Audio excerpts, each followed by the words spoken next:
Everyone, retro முதல் நாள் வசூல் கணிப்பு எவ்வளோன்னு பார்க்கலாம் வாங்க.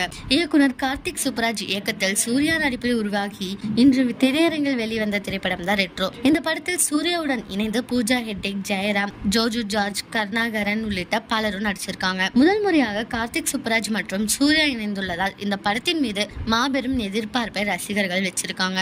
ஆனால் பெரிதும் எதிர்பார்ப்பில் உருவாகி வந்திருக்கும் இந்த படம் கலவையான விமர்சனங்களை பெற்றிருக்கு. இந்த நிலையில் ரெட்ரோ திரைப்படம் முதல் நாள் உலக அளவில் எவ்வளவு வசூல் செஞ்சிருக்கு அப்படிங்கிற தகவல் வெளியாகிருக்கு. ரெட்ரோ படம் முதல் நாளில் உலக அளவில் ரூபாய் 25 கோடி முதல் ரூபாய் 30 கோடி வரை வசூல் செய்யலாம் அப்படின்னு கணிப்பு தெரிவிச்சிருக்காங்க. இந்த முதல் நாள் வசூல் கணிப்பை பத்தி நீங்க என்ன நினைக்கிறீங்க அப்படிங்கறத கமெண்ட்ல சொல்லுங்க.